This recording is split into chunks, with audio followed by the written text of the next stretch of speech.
What is up, everybody? Welcome back to the We Run on Coffee podcast, book club edition. This is book club number 3. We're so excited. I'm going to be facilitating our little book club discussion today. This is Arika, if you don't know my voice. I wonder how often people put our voice with our name or if they mix us up. Yeah, that'd be really interesting to know. I mean, I know that we sound different, but I'm like, I don't really know what the difference is between our voices. So yeah, and do I sound like a Marissa or do I sound like an Arika? I don't know. Let me know.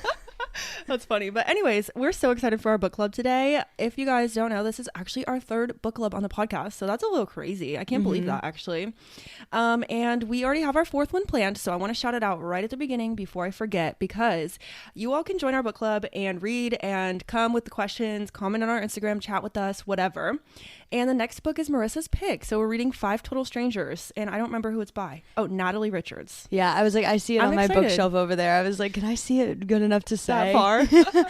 That's so good. So yeah, we're going to read 5 Total Strangers by Natalie D. Richards. And the cover is very wintry and looks snowy and cool. So I was like, that is a great pick for winter. Yeah, it's going to be vibes. It's going to be a little bit different than the books we've read in the past. Yeah. And I think it's like a thriller or a mystery or something like that. It seems like it, and I think that's a really good book to read for the 4th quarter of the year. And it is covered in snow on the we're gonna need some entertainment at that point. Yeah, I know. We're gonna be so deep in the snow, we need it. Yes. That's funny. I love it. Well, okay, so before we get started, we're gonna do our regular thing of what are you drinking and catching up. So I will say I'm not drinking coffee right now because I had one earlier. We're recording later today, so I'm just drinking water. But I did switch up my coffee routine this morning for you guys, just so I could tell you. Really, it's only for you these days. But I made my regular brown sugar latte, except I used a little bit less brown sugar. And then I did chestnut praline in it, and it was giving fall. I'm actually ready. How did you get the chestnut praline? I just have a bottle of it from Starbucks. Okay. I've had it for honestly, probably way too long, a couple years. Oh, I love it. But, that's my favorite syrup. One of my old coworkers bought a bottle. He went through the drive-thru. He's like, "Can I get a couple bottles of this?" And they were like, "No." And then he was like, "Please." And they were like, "Sure." And they sold it to him. So he had a couple and he gave me one. It was so nice. Yeah, it's delicious. So if anybody needs to try a new drink, I mean, these don't come out until November, but when they do come out, it is delicious. The chestnut praline latte. Yes, I love the chestnut praline. Oh, so good. So that's what I had. What are you drinking? I'm actually having my energy drink because you guys will hear about this in the next episode because we're going to do our week recap. In the next episode, we're doing a double header today again. And I had a surprise bachelorette party last night. Ooh. So I woke up and I was a little bit sick in my tummy. And I took the morning and just just had bland stuff like water. And honestly, I added something to my hangover routine that heals you. So I had ramen, I had a liquid IV, and then I had a Sprite, and it was beautiful. Oh, I love a Sprite when I have, this sounds gross, but when I have the flu. Yeah. And I'm just ooh, I need a Sprite. Not that it does really anything, but it feels like it does. I know. It feels just a little bit of carbonation and the sugar and everything. It just helps. But picks you up. Yeah. So now I'm having my energy drink. It's the Tropsicle flavor from the Alani Nu. Nice. Yeah. Have you tried Kim-Aid yet? No, I can't find it. Tea. Oh man, I'm so curious about it, but I don't want to buy a whole case. I know. To try it. Kyle and I are going to the grocery store today, so maybe I'll be able to find it. I don't know. Yeah, their branding is so cute. I love it. I know. It's like bubble letters. Wow. It's so cute. I know. I'm and it's pink. I know. Yes, please. I want to be drinking that just because of the branding. Yeah. It's good marketing right there. I know. I love it. Well, okay. So like Marissa said, we're doing a double header today. So you guys know what that means. We're going to give you our weekly recap and what we're looking forward to. So right now, we're going to tell you what we're looking forward to this week. Do you want to kick us off? Yes. So this is a last minute thing, and I haven't told you about it or anything. Ooh. I'm taking Friday off of work, and I'm driving to Ohio Thursday night, and I'm going to get my marriage license. Whoa, that's crazy. Yeah. Oh my gosh. So the original plan was to go on Labor Day, but I was talking about it, and Kyle ended up getting his work schedule, and I was like, do you want to just go and get the marriage license prior to you starting work, because he starts work a week from Monday, tomorrow, so he starts on the 21st, and I was like, oh well, let's just go on Friday the 18th, and let's make sure that we get all of it done so that you don't have to worry about taking another day off of work, because you need to take the Friday before Labor Day off to be able to do that. And he was like, that sounds perfect. So we're going to drive up on Thursday to stay with my mom, because my dad's in Alabama right now on a fishing trip. Oh, wow. And so I was like, Mom, we'll come and stay with you for a day or so. Fun. And then after we go and get the marriage license, we're going to go over to the wedding venue because their winery is open. And we're going to try all of the wines. And I'm taking my mom with us because she's going to have a better opinion on wine than Kyle will. And we're going to just try all the wines and then pick out the ones we'll have at the wedding. That's so exciting. I know. Oh my God, what a weekend. Oh my gosh, how crazy. And then, for Labor Day, are you guys going to stay home then? No, my bridal shower is Labor Day still. Oh, wait, so yeah, I forgot. We're going to Labor Day is packed. Yeah, we're going to come home still, but we just don't have to take Friday off. So Kyle still gets that full week of work, and then he gets Monday off like me, so. Oh, yeah, that'll be really nice. Oh, my God, crazy. I know. How spur of the moment. Yeah. That's exciting. Oh, my God, the wines. Yeah, we've done a whole lot of wedding stuff recently, so if you're listening and you're part of the family, you have your invite now. Please RSVP. She's talking to me. Yeah, Arika hasn't RSVP'd yet. I hasn't RSVP'd, and do you want to know why? Can you guess why? Why? You have a guess. Because Angela won't give me his song recommendation. I'm like, give me your damn recommendation. I need to send this in. And he's like, I'm trying to find the perfect songs that I want to put on the list for my recommendations. I'm like, oh my God. Julie gave us Stallion and we'll be done. Julie gave us some really good ones. She gave us like 6 songs, I think. Wow. Yeah, that's actually such a cute feature. I've never seen that before. Well, I love that. Yeah, there was an option to like add questions for your guest, and I think it's more like, do you have any advice for the bride and groom? But I was like, I want your song recommendations. I don't want. I mean, I love your advice too, but give it to me at like the wedding on a card or something. Yeah, you'll get it at the bridal shower probably. Yeah, some kind of game. I know. I'm so excited. We've done so much. So exciting. We did the invites, so everybody has those now. Yes. We finalized the amount that we're spending for what is it? Oh, cupcakes. Oh, and then we went and looked at Michael's because it's literally right next to my apartment, and we looked at their shadow boxes for like a card box. We were looking at like signage. I'm talking with one of my friend's moms who has a Cricut to be able to like cut out like the signage stuff that we're gonna put.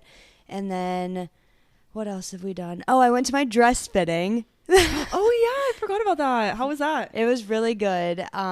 It was right around the amount that I had expected. It was like $480 for the amount of alterations I needed, which is understandable. And then I get it on September 13th.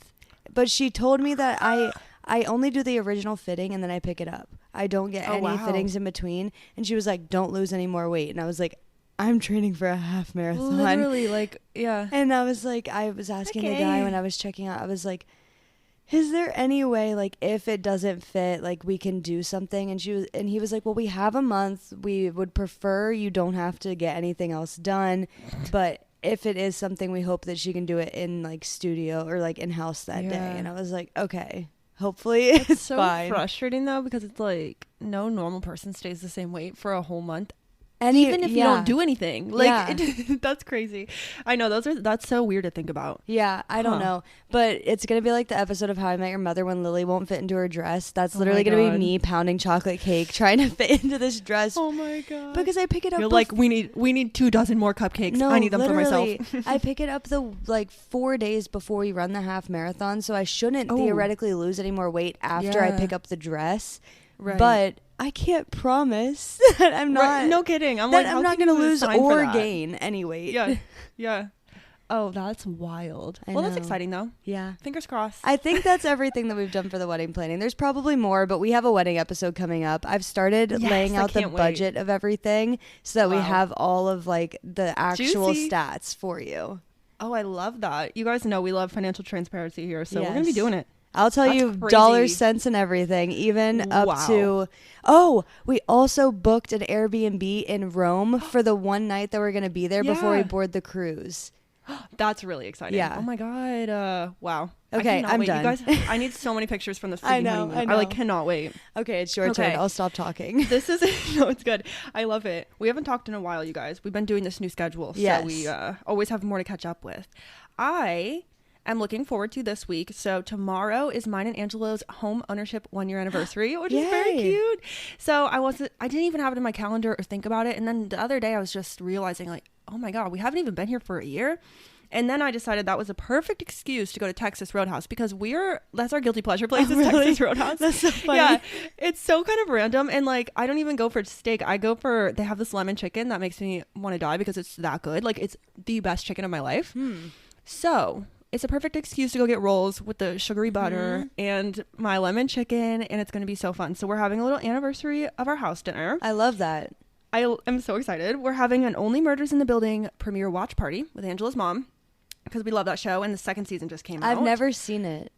Really? I know. I think you'd like it. I want to watch it. Isn't it the third season that just came out? Oh, it might be. I don't know. Maybe I'll make Kyle watch it with me. We're currently watching Love Island. So nice. We need something like not reality after this. Yeah. No, I think you would like it. And I don't know. I wasn't a Selena Gomez stan, but after seeing her in the show, I'm like, I like her. I don't know. I like her even more. So that was cool. So yeah, we're doing a watch party. So that'll be fun. And then also this week, oh my gosh, I have my Invisalign appointment. So it's my first scan since I got them in April, and we're going to see where I'm at. I know I'm behind. I'm about 5 weeks behind where I'm supposed to be, because sometimes they'll be like, oh, your teeth aren't moving. Keep them in for another week. So I think I'm about 5 weeks behind, which doesn't seem that bad. But we'll see what they say on Wednesday. We'll see. We have our friend coming over on Thursday I'm making her some beef ramen because I learned this new recipe that is so fire. I'll have to send it to you on Instagram. Okay. I found it, and it's a 1-pot beef ramen, and it tastes literally better than takeout. I'm not exaggerating. It's so good, and it's so easy. I've only had ramen out once. Yeah. And I didn't like it because it was fishy. I don't know what it was. I think it was the broth that I had gotten, but yeah. I wanted to make it. I guess this isn't, maybe ramen's the wrong word because it's not with a lot of broth. It's actually more like lo mein beef. It is lo mein. Is it lo mein or chow mein? It's one of those. Oh, okay. So it's not as soupy, and it's just more like it has a light sauce, but oh my God, it's so good. Yeah, and then on Friday, spoiler alert to my yearly goals, is our passport appointment. Yay! We did it! I'm so excited. We finally made our appointment. And then this weekend, so many things. My friend Cree and her baby Willow, who just turned 2, are coming to spend the night with us, I'm pretty sure. We're going to have a cookout with Angela's family. And then the next day, we're having a cookout with my family. So there's literally the most going on this week. I'm excited and not. Yeah. That's how I feel. It'll be okay. I feel like I'm trying to look at my calendar and see if I have anything else. I think that I'm only going home this week. But I have more and more things happening. Kyle and I just bought tickets to a Bengals game, a preseason game at the Washington Commanders Stadium, which is only 40 minutes from here. So we get to go and see them. And it was kind of last minute. We bought them 2 or 3 days ago, but that's in 2 weeks. And then, so we have the marriage license, the Bengals game, and then my bridal shower, and then we're already in the second week of September, and then basically it's time to get married. The wedding. Yeah, and then it's the honeymoon. I'm getting so nervous because I feel like I don't have everything done. Oh my God, it's all happening. I know. Oh my God. We're literally going to see each other so much though. How fun, you guys. I know. I'm so excited. I just feel like I don't have everything done, and I feel like the vendors aren't reaching out to me and having me pay, and I'm like, do you want your money? Hello? That's funny. Do you want your money? And nah. I mean, if you don't ask, I don't know what to do. Yeah. But that's wild. Oh my God, weddings are crazy. I can't wait to do our wedding episode. I'm so excited. And by our, I mean yours. I talk about my wedding for an hour. Yes, exactly. Oh my God, that's so funny. Well, that was our catch up, you guys. Welcome to the chaos of what's gonna happen this week. We'll give you a recap next time we hear from you. Well, in 2 episodes. Yes. But let's dive into our book club. I'm ready. Super excited. The reason we're recording later today is because I had to finish the book. Rip. Marissa's like, I didn't finish the book. I didn't finish this today. I was on page 170 this morning. This book is 304 pages, and I finished it. Really? Yeah. Damn. Nice. I was speed reading. You were. I should have said this at the beginning of the episode, you guys, but today's book club is Every Summer After by Carley Fortune. This was my pick, hence why I'm reading the description and everything today. But I wanted what I was craving, because the last time we read, what did we read? We read Jeanette McCurdy's book, and then we read It Ends With Us. Yeah, It Ends With Us by Colleen Hoover. Okay, so we had those two, and then what I was wanting to pick for my pick was something lighter hearted than all of it. I was like, I just want a simple summer read that doesn't make me want to die and have sad thoughts. So that's what I was hoping for, and I just heard good things about this book. So what I'm going to do today, you guys, is read you a summary, and it is going to spoil the entire book. So did you have a hard time finding one like I did with It Ends With Us? I kind of did. I went to this one website. Oh shoot, I forgot to write down the website. But I think we used it last time, and it's summarize something, and it is good, but it's really in depth. And it was like 1,000 pages long. I was like, I can't put all this on my podcast. Yeah. So I kind of had to paraphrase and make my own. Yeah. A little bit. So, super summary. That's what it's called. Okay.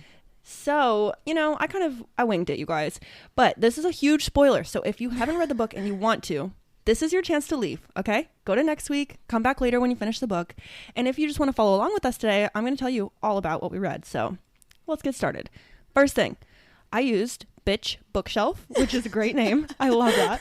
Bitchbookshelf.com, carleyfortune.com, and Super Summary to write all of these questions. So definitely check those out if you guys are interested. But let's get started.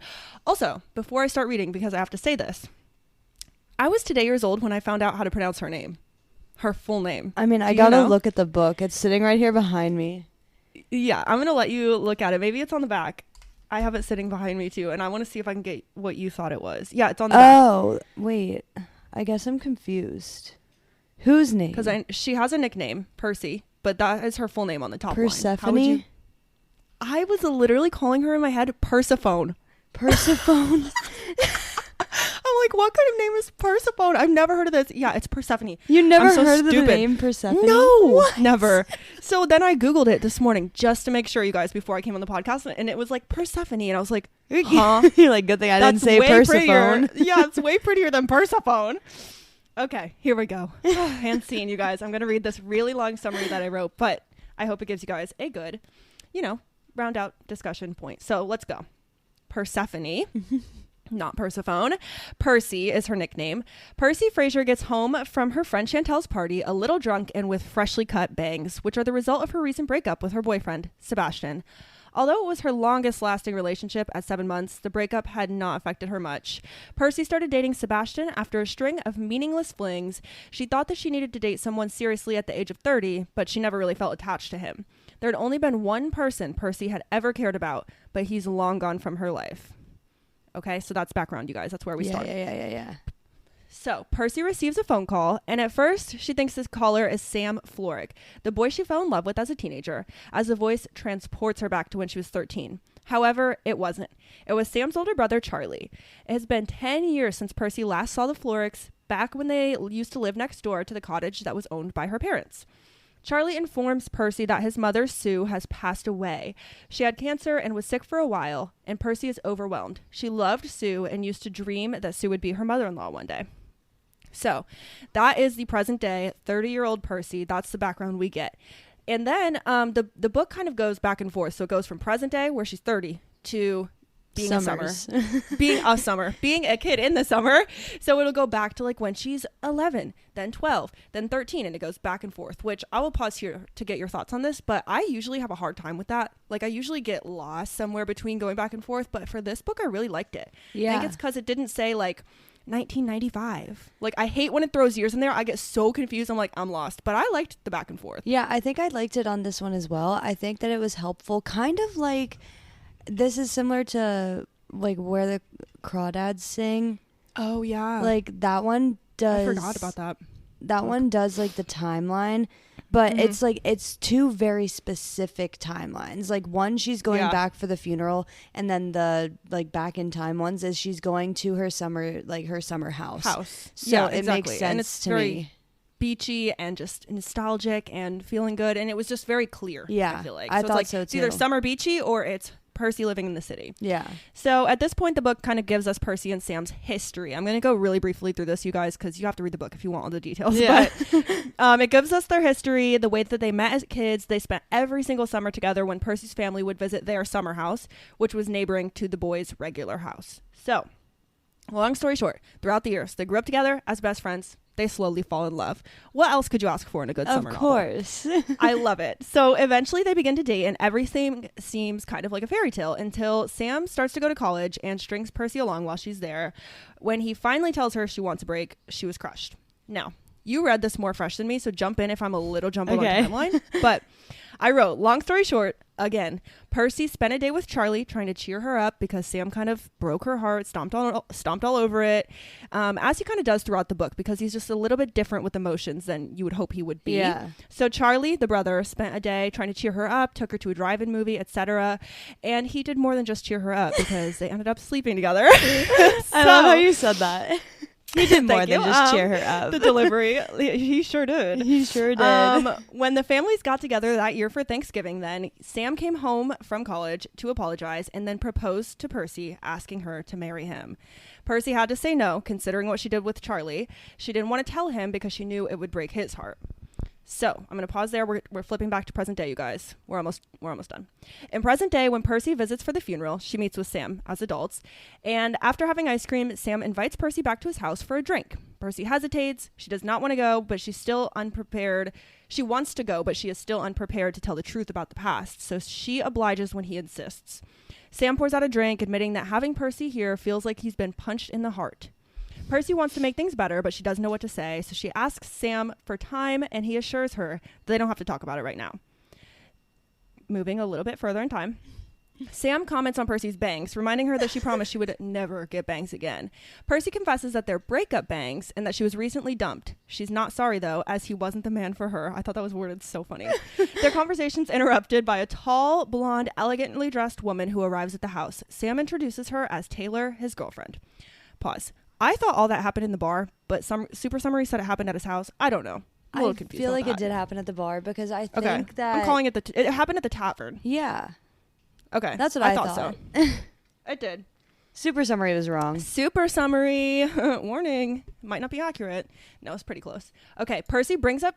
this is later. So after the girlfriend leaves, whatever, they get, it's tense because the girlfriend's there finding Sam with this other girl who she doesn't know, blah, blah, blah. It's tense. It's a little bit weird, but she leaves and whatever. It's a few days later.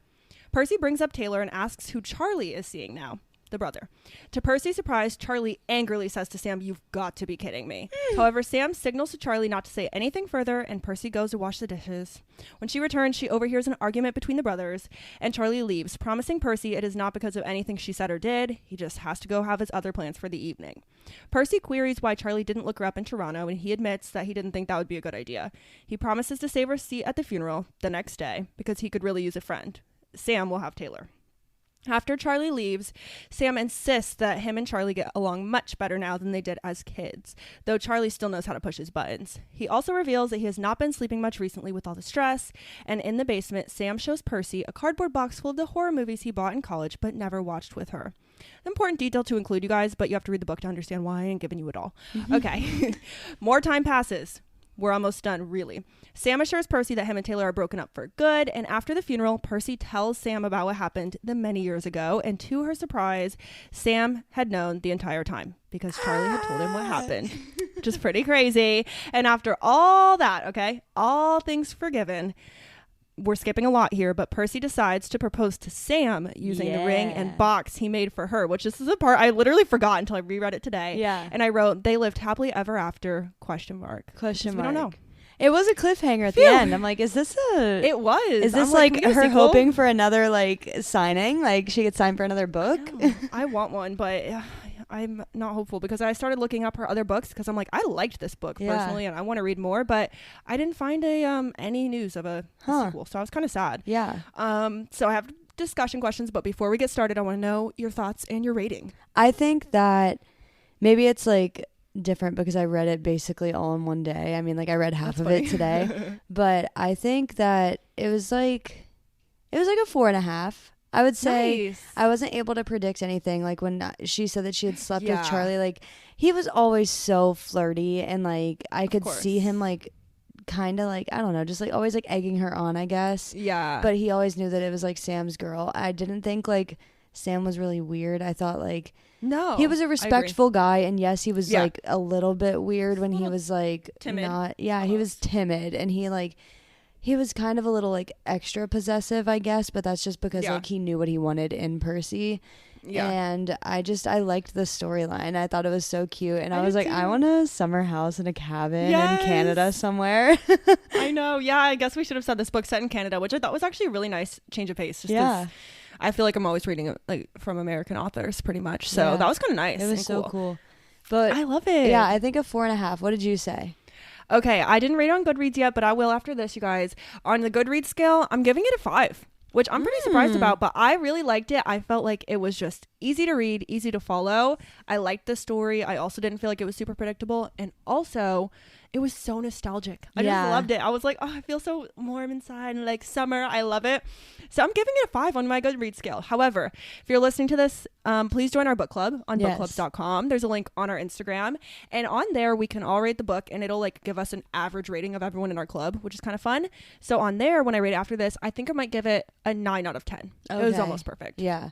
Because there's this 10. I really liked Percy's character because it reminded me a lot of me. Because I did not expect that, but then with the horror movies and stuff and all that, I was like, oh my gosh, this is so cute. Basically, Percy's like, I guess her like personality was that she loved like old horror movies, and she like, her and Sam kind of saw that as like their like special interest to do together, I guess. Like, that was like what they did to like hang out, was like they would watch the movies. And Percy also was like creative writing and like writing these scary stories, which I loved because I used to do that all the time when I was a kid. And oh it my just, God, that's like, so cute. And that's why it was super nostalgic to me, because like, I mean, you grew up near Lake Erie, so you probably got like the lake aspect of nostalgia.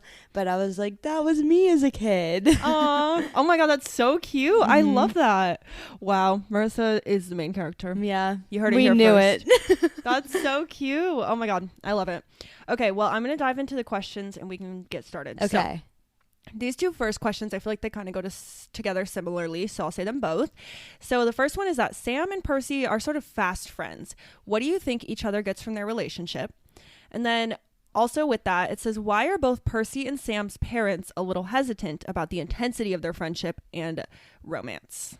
Okay, so I also got to say really quick, like, I didn't get the vibe that they were so hesitant, but this was a question on many discussion guides, so I must have just been not paying attention to the parents or something. See, I got the vibe that they were really hesitant, and I was so confused because I guess it's because they like only hung out with each other, and like I guess Sam's mom Sue like saw Sam not like seeking out other girl friends or like seeking out other girls when Percy wasn't there, and kind of the same thing with Percy, like her family saw that she wouldn't seek out like male attention, I guess, when she was younger, which is totally okay, but I was just like, I guess they didn't want her to like fall in love so young and then like be heartbroken. And I guess I can kind of relate. I don't think my parents did the same thing of like forcing me and Kyle to not be together when we were younger, but me and Kyle started dating when I was 14, so I was similar in like age to Percy when her and Sam started dating. And my parents were like, well, you can only hang out with him like 2 or 3 days a week and not every day. And I can kind of see like you don't want your child to like be so enveloped in like the relationship, so like if it does end, they're completely heartbroken. Yeah, completely agree. I don't have like much to add to that aside from I think that their parents were hesitant for just like kind of like you're saying too, but just the regular reasons of being a teenager. It's just like, okay, you just gotta manage what your kids are doing and make sure you know what's going on so nothing scary or bad happens to them. But and I feel like they kind of really grew to love the mom Sue, and then they all just became like one big happy like blended family, which is so cute, and just like trusted everybody a little bit more to where she was like going to the house by herself as a teenager, which by the way my parents would never let me do that. No, okay, never. I'm like, this is getting a little unrealistic, you guys. Like, where's the parents? They just didn't go.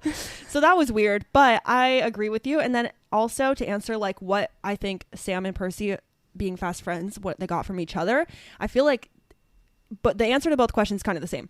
The parents are worried because, you know, they only hang out with each other, but what's so good for them is that they only hang out with each other. I feel like that's so awesome. Like, they're best friends. They still have, there were other characters. Like, Sam had the 2 friends that were always at his house, and she had her friend Delilah, who is a big character, but also like, I don't know. She's like wishy-washy throughout the whole book. Like, she's there sometimes, isn't there. Yeah, I was like, I just don't really care. I literally didn't pick any questions really about her, maybe one, because I was just like, I don't know if I care about Delilah, which is bad. But yeah, so I don't know.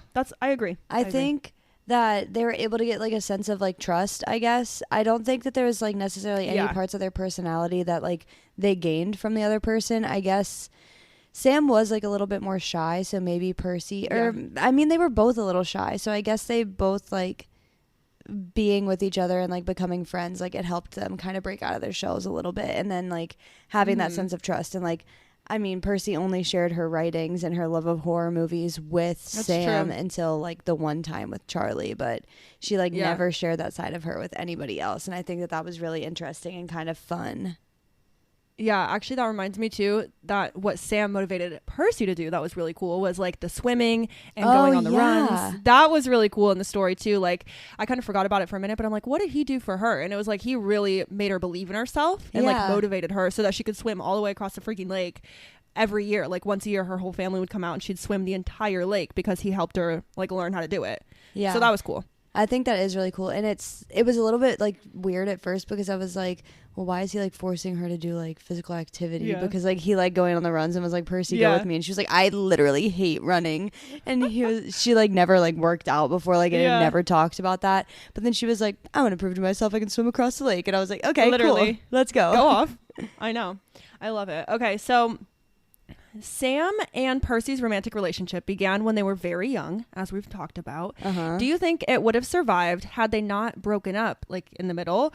Or do you think they needed time apart to ultimately end up together? I think it would have survived.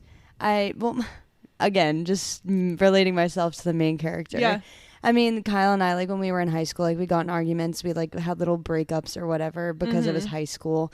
And I don't know, like some of them I guess drew us closer to each other, but I think that the time that they spent apart, first off, was 12 years. That is not gonna, like that's not gonna make you come back stronger. It's 12 years. It's like you're starting over kind of. I mean, you have like that foundational like relationship from when they were younger and everything, but I don't know. I like to think that they would have been able to survive even without like that big like issue, I guess. Yeah.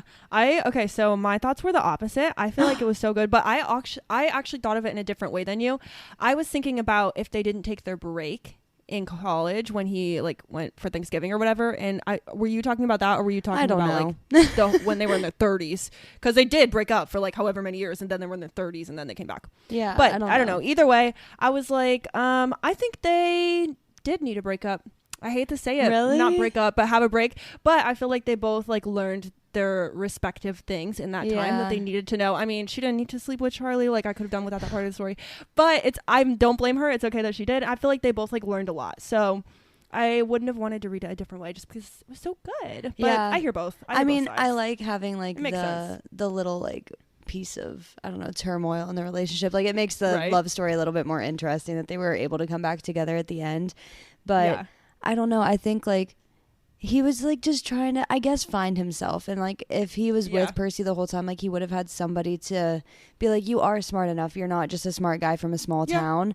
But I think it was nice for him to be like, okay, I need to focus on school and like whatever. But then the whole situation got real messy. Real messy. Yeah, they needed some self-healing time. Yeah. So that's good. Okay, that's an easy one, but this one I think is really a good question. How do you think Charlie feels about Percy in the past and then in the present? Which we kind of know, but also we don't. Like it's like, okay, Charlie's a very flirty character, and that's literally his character. He's done it with not just her, like the other girls that come on the boat or whatever. He flirts with everybody. That's like his shtick. Yeah. But when we find out that they slept together, and then he obviously is unhappy with the way that Sam has like strung her along all her life, or like treated her, whatever. He's unhappy with that. So then it's like, okay, he literally really cares about her. Yeah. So it's so complicated. I don't know. I remember this is something that stuck out to me just because I finished the book today, but he had said like, I never had the intention of like making a move on you until that night.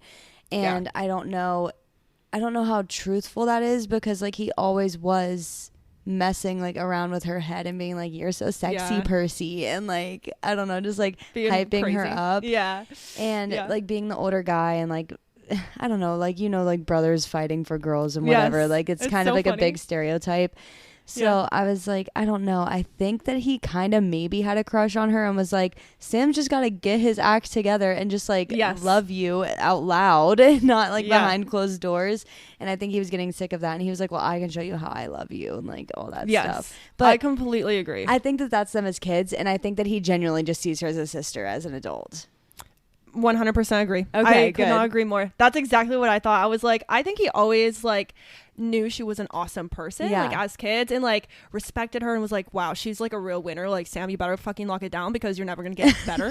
But he's like, get your shit together, dude. Like, what the hell? So I think he just always, past and present, really cared about her as a person, which is cute. I really honestly really liked Charlie's character. I did too. I mean, he was like the slimy like sleazy guy because he was always like flirting with people, and he was always bringing home a new girl. Like that was a big Literally. like point of contention between That's Charlie true. and Percy. She was like, which girl are you bringing this time? I love it. I feel like he was so like almost comedic relief too. Yeah. I was like, he's so good. Yeah, I Cool. liked it. Okay, I love. What do you think? And this is my only Delilah question, but I feel like I have to put it in, Okay. in the book. Whatever. What did you think of Delilah and her friendship with Percy? And do you see Delilah as a good friend? What about Percy? Is she a good friend? So I feel like, honestly, to me, this was a hard question. Yeah. Because I'm like, I don't really know because it's so different. Like, Delilah and Percy are friends at school, just like anybody else. But when she comes to the summer house, it's like, okay, what do you want them to do? It's like a few hours away. Yeah. So I don't know. It's kind of a hard question to me. I don't know. I feel like Delilah, like I said, she was like wishy-washy. Like she was in the book, she wasn't in the book. Like she would pop in and out of the story.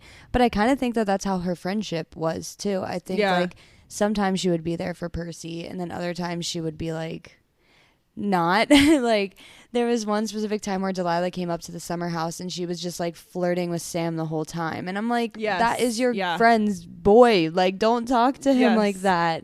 Like you can be like, oh that dang, was Percy, so uncomfortable. Like she could be like, oh Percy, he is so cute, I'm so like happy that you like have a crush on him, but she doesn't need to be like, Sam, you're sexy. Like stop. Literally. No, I think she was very flaky, and I feel like since she wasn't in the book enough, I just did not even feel connected to her character. I was like, I could have read the whole book and she wouldn't have been there and I wouldn't have noticed. Yeah, I think at like the end of the day, at the end of the book, when she was like, I promise I'll call you if I see Sam, because they ended up going to the same college. Yeah. And she did, and she was truthful. I think that was like a really like solidifying point that she was like a lifelong friend. However, like obviously she was a teenage girl in high school and was kind of like the boy obsessed girl and everything, and like the girl that was like obsessed with like looking the best or whatever. And then I think Percy was a really good friend. I think that it was it sucked that she had to think that Delilah was lying just to save the image of Sam that she had in her brain when she said she was like, oh yeah, I saw Sam and he was really drunk and he hit on me at a party and like basically asked to sleep with me.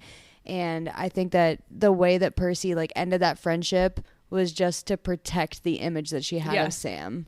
Oh, for sure. I also think Delilah at the end of the book, because I reread this page today, when Percy had said, I met with Delilah at a coffee shop in the city and I expected her to just be like, yeah, okay, whatever. But she just grabbed me and gave me the biggest hug and was like, took you fucking long enough to apologize. Like, I loved that part. And I was like, that is a OG. That's a day one.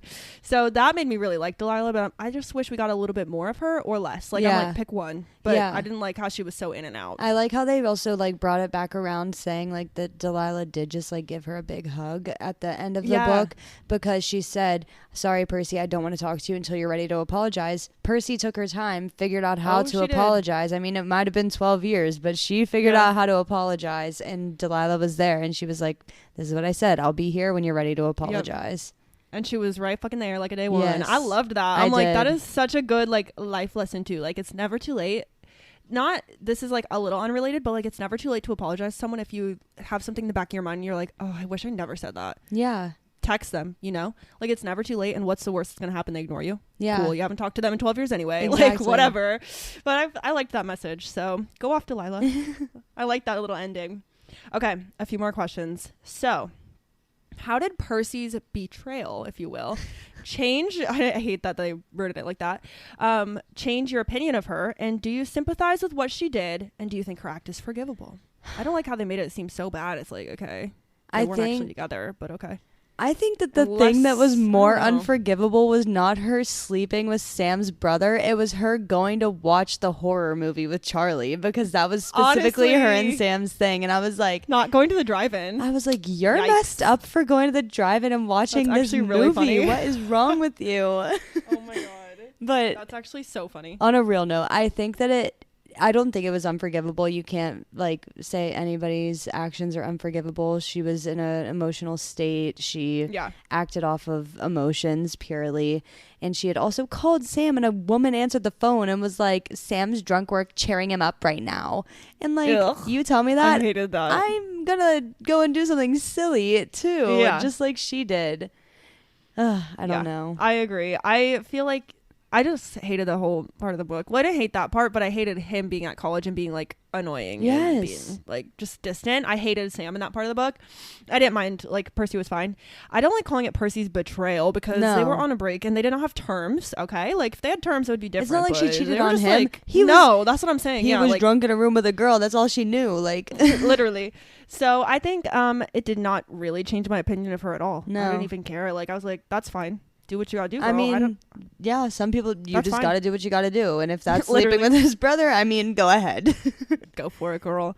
And so along with that, in the final chapter, Sam tells Percy, betrayals don't cancel each other out. They just hurt more. Do you agree with him, or do you think that getting even has merit? I loved that quote. I loved that you loved that quote. I didn't even remember it. Really? So bad. Well, I did just read it today, but true. I loved it because betrayals don't cancel each other out. It's not like if somebody hurts you, you can't hurt them back to like literally. It's like it's just like a cycle of negativity or a cycle of toxicity, and that's not going to get you anywhere. It's just going to end up making you both hurt more, because then you're going to be like, well, that person hurt me and I felt like I needed to hurt them, and me hurting them hurt me back, and it's just gonna be a long little cycle. Yeah, literally just like a triangle of like pain. So literally, oh my god, I love that, a triangle of pain.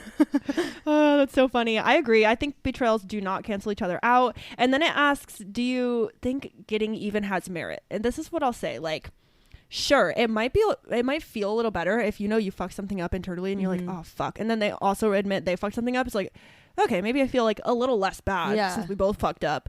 But also I don't think that makes it better. It's just like, okay, maybe you feel a little bit of like solace, I guess, in that. Yeah. But they don't cancel each other out. Yeah, I agree. I don't think that getting even has merit necessarily, but I think that it's nice to know that like you said, like if I've made a mistake and you've made a mistake, it makes me feel better, and like showing that it's we not like both I'm the worst mistakes. person. Yeah. Exactly.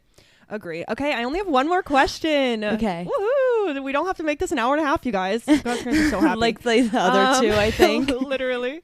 So this is the last one, and I just loved ending on this question. So it says, the lake is Percy's happy place where she feels most creative and most alive. What's yours? I love this question. I'll go first. Yeah, you go first. You can think about it. Because I didn't want to look at the questions because I wanted to be surprised. I know. No, I love not looking. It's the best. So I've been thinking about mine, and I've only been here once, but I really feel like mine is Arizona. When we went to Sedona, we climbed the freaking rock, double black diamond hike all the way to the top. Nothing mattered in the whole world. Yeah. It was just like, wow, I just did that. And it was just so awesome. And so I don't know how much you or listeners know about Sedona, but it's supposed to be like an energy place, and like it's some sort of energy equilibrium, and like it feels different when you're there or whatever. I don't know about it. I thought that all sounded like woo-woo bullshit. And then I went there and I was like, I feel some type of way. And it did. And Angela said the same thing. And we are so not like that, as you know. So we were like, oh my God, like with the energy here, like we love feel that. It. So we need to all go to Sedona sometime, because I think that's mine. That's my happy place. But also just, it says where you feel most creative and most alive. I think that's just traveling in general for me too. Yeah. I don't know if I have a specific location, but I loved like hiking in like the Rocky Mountains in Colorado. Like that was beautiful, like Colorado Springs. But I think just like hiking in general, like hiking is my happy place. Like any place that I can be like on a trail. Yeah, hear me being the woo-woo person, the woo-woo bullshit that you said that doesn't exist. And then you found it. I was so skeptical, and I was like, oh shit. Here it is.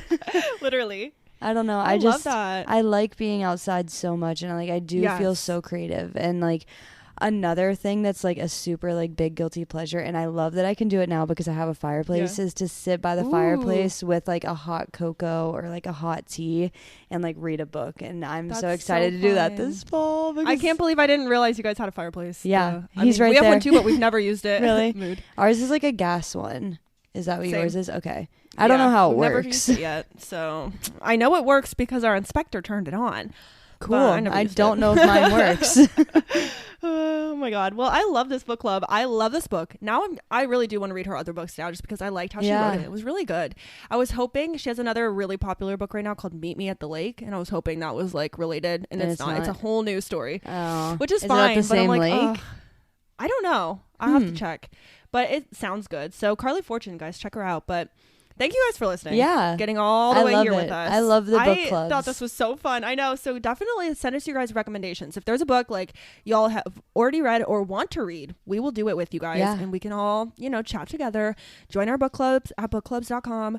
I don't know the link because it's not a special link. It's a bunch of random letters. Yeah. So head to our Instagram if you want to sign up and you can just tap it. It's on our highlights under the book club highlight. And yeah, get ready for the next book club with Marissa. It's going to be 5 Total Strangers, and I'm thinking a little bit of a crimey vibe. Yeah. I don't know. I genuinely don't really know what it's about. I just know that there's like a mystery or a thriller kind of aspect to it. Yes, thriller. That's the word. Not crimey. Yeah, I think if I remember correctly, I haven't read the back of the book in a while, but I think that it's people that get stranded at a airport. And they have to all drive because they were flying to the same place. So they all choose to rent a car and drive together. So the 5 total strangers are the 5 people that rent the car. And then some sort of thing happens. Like something is happening in the car. And like maybe somebody's like a murderer, or maybe somebody like, I don't know what the thing is. But it's the 5 total strangers in the car traveling cross country during a snowstorm. Ooh. I love that. Yeah. Okay, I'm actually really excited. I love that it's wintry vibes for winter. That's kind of fun. Yeah. Did you ever read the book? I'm trying to think of if this is the right one. I was trying to Google it. This is Let It Snow by John Green. Did you ever read that? I don't know if it's the right one, but I know they made a Netflix movie off of it, and it's a book, and it has something to do with winter and the Waffle House and getting in a car accident. But that's all I can remember, so I need to find after this. But anyways, that's irrelevant. Thank you guys for listening to the rambles that always ensue when we talk to each other. I love it. But yeah, join our book club, hang out with us. Even if you guys, you can just join the book club and you don't even have to commit to reading. Like just join the little club on the app and we can all talk to each other, which is super fun. Yes. So yeah, that's all for today's episode. Subscribe, share, follow us on Instagram. Also, share this. Angelo gave me this great idea. Thank you, Angelo. He was like, you should tell them to share this episode with someone who loves reading books. Yes. Duh. Do it. And I was like, that's a great idea. So if you're still listening to this, definitely send this book club episode right over to one of your friends who loves reading. We all have one. Yes. We're probably ours, groups of friends and readers. There's always one or more, but someone in your group probably likes reading. So send this their way. Yeah. I bet they'd like it. So yeah, thanks you guys for listening, and that's gonna be friggin' it. That's it. We gotta go. With that, I'm Arika, and I'm Marissa, and we run on coffee. Bye. Bye.